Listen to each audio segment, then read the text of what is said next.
there on the screen right now. So we've had Councillor Casey. I had a question. Yep. Boy, do we have swinging lines in Auckland. In the report, it says that Transpower, they based the potential for line swing based on conservative calculations. Could you just tell me what a radical calculation would look like? I'm sorry, we're not experts, so no, we couldn't tell you that. No. But you must have, to say conservative, you obviously think that that's too much. 422. You used the word conservative. That's from the... It's on page That's a quote from either the panel or Transpower, but not from council officers. Oh, so you're not agreeing with that? Yeah, we're not experts to agree with that or not. Work it out. Mr. Chairman, the officers were going to, when they had time to have a bit of a refresher, just take us through this very briefly, the council's position. I thought they did, but I'm going to actually allow them to do that. Councillor Wayne? Yeah, I really don't think that this is something we should be tinkering with too much. There's ample international evidence on electromagnetic radiation. The national grid and the lines are not things that you want to compromise. You don't want things coming too close to them. There have been any number of instances where the grid's been brought down because of that. So I think that the recommendation on the part of the panel is quite a pragmatic one here. Okay. Right. Thank you, Councillor Wayne. Councillor Kelly.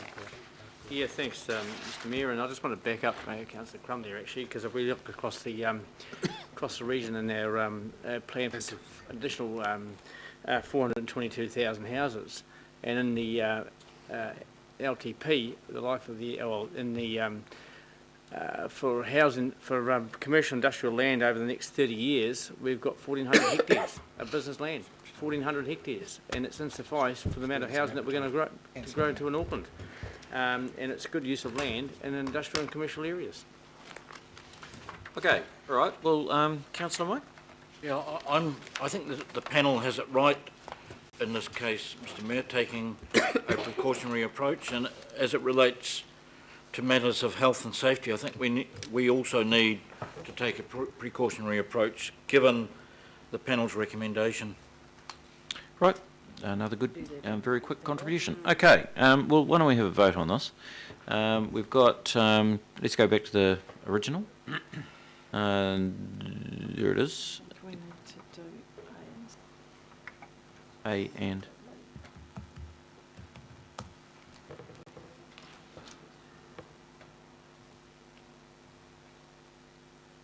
Right.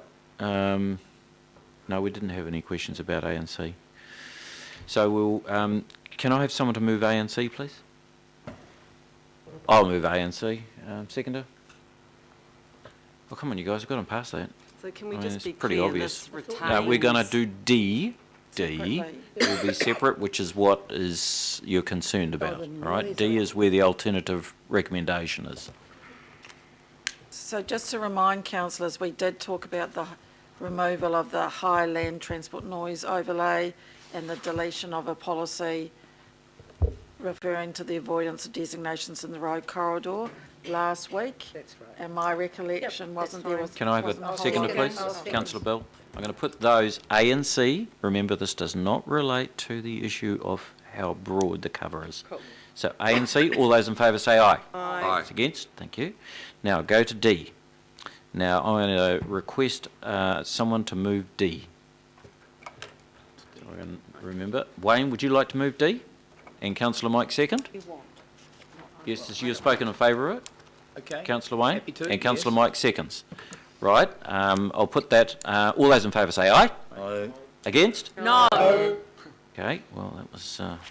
yep, very good. Stephen, Right, I'm happy to move. we'll put the alternate. Councillor Chris Fletcher will move that. Seconder, please. Councillor... Please. Please. Oh, indicated yes, earlier. I know. Just a Councillor second there. Crum, sorry. She made a great Councillor speech. Crum and Councillor Chris Fletcher. There you go. Just a question on that. Yes? I'm interested I'm in, actually showing you some latitude here, Yeah. Councillor Chris, because we're voting. well, it's up there now, but there has been Yes, it is. suggested that there could be health implications, but I understand the health issues are addressed in other regulations. That's right. Is Yeah, that, yes. sorry, I'll ask the staff that. Good man. And there's no reference in the IHP to that particular issue because it is addressed in health and other regulations. Health and safety is in the Resource Management Act.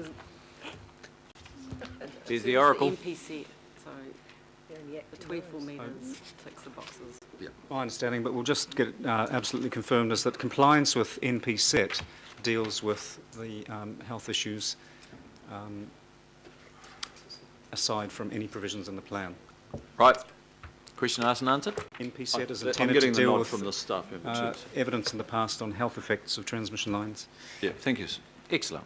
I'm going to put that. All those in favour say aye. Aye. Against? It's passed. We need to do the wrap-up. Right, I'll move that. Isn't that, we did the wrap? Yep. Right, the wrap is a wrap. Okay, now, just before we go to our final item 12, I want to deal with the issue of anomalies. Bayswater yesterday or on Friday was an anomaly. Councillor Mike's got a range of anomalies that he would like us to, or has brought to our attention. We have given some reflection as to how to deal with these anomalies because there's going to be a number of them. And these are site-specific.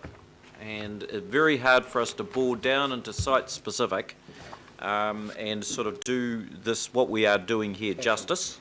And so Penny and the team have got a way for us to go forward that won't be resolved today, tomorrow and the next week, but it will be resolved in the next 2 or 3 months.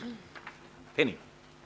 So as I think everybody would accept that in a review or development of a plan the size of this, there will be anomalies that we have yet to discover, and certainly many of you will have had various emails from people in the public or the community who have identified concerns that they believe are either errors or omissions.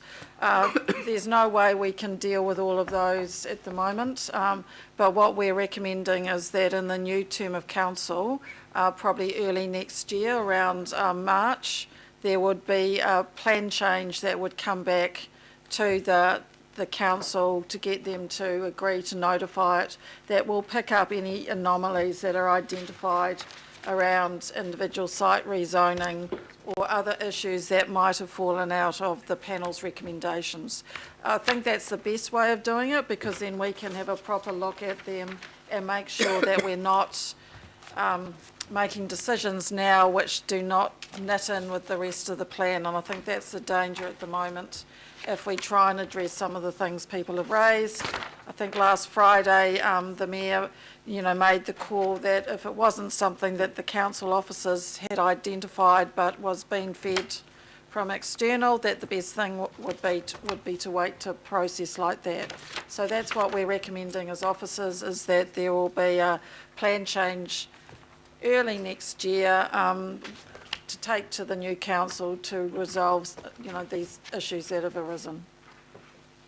Right, Councillor Mike? Could we have a resolution drafted up to that effect to give Absolutely. that surety? Thank you. Yep, quite happy with that. Councillor Penny? Yes, so would that deal with my issue at Te Pora? So if in looking at the issues at Te Pora there were some anomalies or issues, then yes, that could be addressed that way.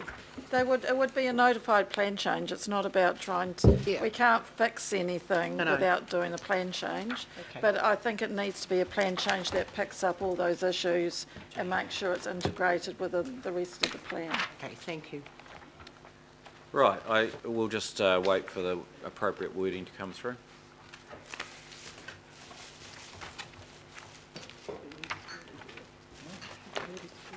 Mr. Chairman, while we're waiting, and I may have missed it because I was late in on Friday morning, but the decisions on the regional park status and whether there be a separate, which was the submission of the Friends of Regional Parks, whether there be some standalone provision for that space, was that formally considered over the last few days, or was that one that was in the wrap-ups on different sections?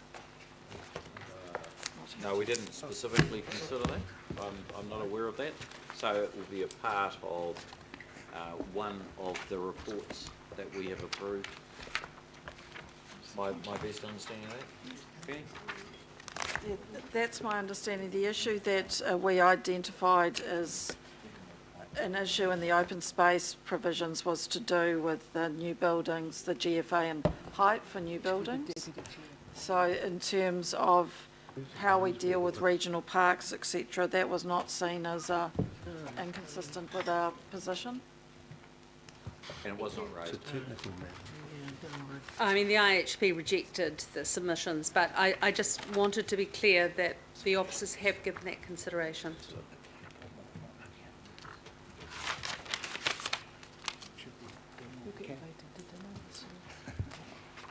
Do tell.